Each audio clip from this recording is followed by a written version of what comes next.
क्या धर्म लोगों को एकजुट करता है या इसे राजनीतिक औजार के रूप में इस्तेमाल किया जा रहा है?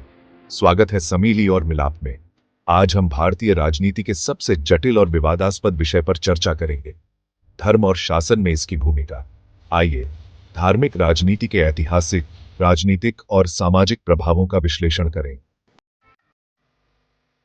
भारत हमेशा से धार्मिक विविधता का केंद्र रहा है, जहां हिंदू, मुस्लिम, ईसाई, सिख, बौद्ध और जैन धर्म सदियों से सह अस्तित्व में रहे हैं। मुगल काल में अकबर जैसे शासकों ने धार्मिक सहिष्णुता को बढ़ावा दिया, जबकि औरंगजेब जैसे कुछ शासकों की नीतियों ने धार्मिक तनाव को बढ़ाया। ब्रिटिश शासन ने अपनी विभाजन और शासन की नीति के तहत इन मतभेदों को और गहरा कर दिया, जिसका सबसे बड़ा उदाहरण 1947 का विभाजन है, जिसने भीषण सांप्रदायिक दंगों को जन्म दिया। स्वतंत्रता के बाद भारत ने धर्मनिरपेक्ष संविधान अपनाया, लेकिन राजनीति में धर्म की भूमिका बनी रही। विभिन्न राजनीतिक दलों ने चुनावी लाभ के लिए धार्मिक पहचान का उपयोग किया। हिंदुत्व राजनीति, अल्पसंख्यक तुष्टीकरण और जाति आधारित लामबंदी के जरिए धार्मिक भावनाओं को भुनाने की प्रवृत्ति बढ़ी।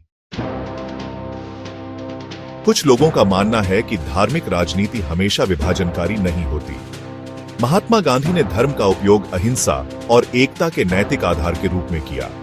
राम जन्मभूमि आंदोलन जैसे धार्मिक आंदोलनों ने कुछ समुदायों में एक सामूहिक पहचान विकसित की। इसके अलावा भारत की धर्मनिरपेक्ष व्यवस्था सभी धर्मों को समान स्थान प्रदान करती है, जिससे सांस्कृतिक सद्भाव को बढ़ावा मिलता है। दूसरी ओर, कई लोगों का मानना है कि धार्मिक राजनीति का मुख्य उद्देश्य वोटों का ध्रुवीकरण करना है।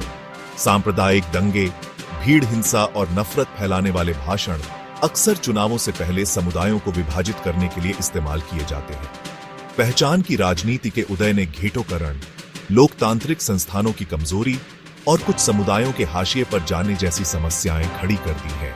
धार्मिक भावनाओं पर आधारित नीतियां विकास से जुड़े वास्तविक मुद्दों जैसे शिक्षा, स्वास्थ्य और रोजगार से ध्यान भटका सकती हैं।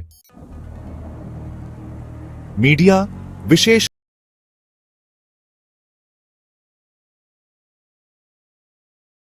हितों को साधने के लिए बढ़ा चढ़ाकर दिखाया जाता है। चुनिंदा आक्रोश ने धार्मिक विभाजन को और गहरा कर दिया है, जिससे समाज में अविश्वास का माहौल बना है। तो क्या रही है या इसे विभाजित कर रही है? इसका उत्तर सरल नहीं है। जब धर्म व्यक्तिगत और सांस्कृतिक जीवन तक सीमित रहता है, तो यह समावेशिता को बढ़ावा दे सकता है। राजनीतिक हथियार बना दिया जाता है, तो यह सामाजिक अशांति का कारण बन सकता है। असली सवाल यह है, इस विभाजन से लाभ किसे होता है? आप क्या सोचते हैं? क्या राजनीति में धर्म भारत की प्रगति में सहायक है या इसे पीछे ले जा रहा है? निर्णय आपका है। अपने विचार कमेंट सेक्शन में साझा करें और हां, लाइक, शेयर और सब्सक्राइब करना न भूलें। मिलते हैं अगली वीडियो में।